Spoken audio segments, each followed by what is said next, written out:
युधिष्ठिर नाम का एक कुम्हार था। एक दिन वह टूटे हुए घड़े के नुकीले ठीकरों से टकराकर गिर गया। गिरते ही एक ठीकरा उसके माथे में गहराई तक घुस गया। खून बहने लगा। घाव बहुत गहरा था।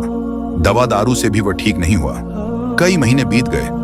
आखिर घाव तो सूख गया, लेकिन माथे पर एक बड़ा और साफ दिखाई देने वाला निशान रह गया। कुछ समय बाद उसके राज्य में भयंकर अकाल पड़ा। खेत सूख गए। लोग भूख से मरने लगे।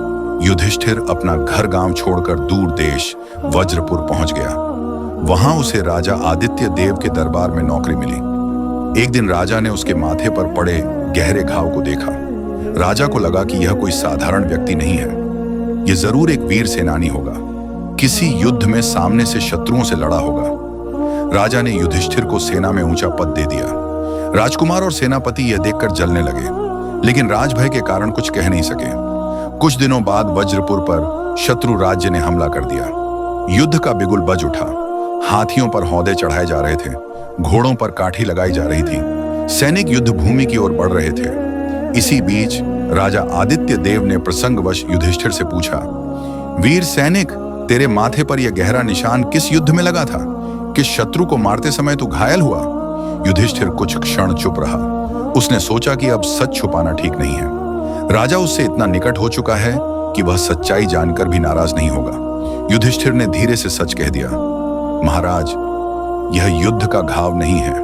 मैं कुम्हार हूं। एक रात नशे में घर से निकलते समय मैं घड़ों के टूटे हुए ठीकरों से टकराकर गिर पड़ा था। वही ठीकरा मेरे माथे में घुस गया। जो निशान आप देख रहे हैं वह उसी का है। सच सुनते ही राजा स्तब्ध रह गया। उसके चेहरे पर क्रोध और शर्म दोनों उभर आए।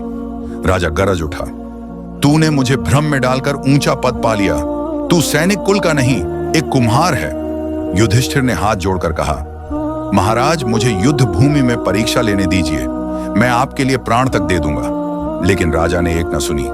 राजा बोला, भले ही तुम वीर हो, पर जन्म से तुम कुम्हार ही हो। राजकुमार और सेनापति तुम्हें कभी स्वीकार नहीं करेंगे।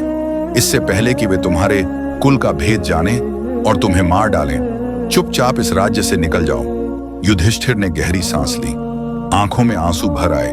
फिर वह वज्रपुर छोड़कर चला गया और लौट आया वहीं जहां मिट्टी थी, घड़े थे और चाक की धीमी घूमती हुई आवाज थी।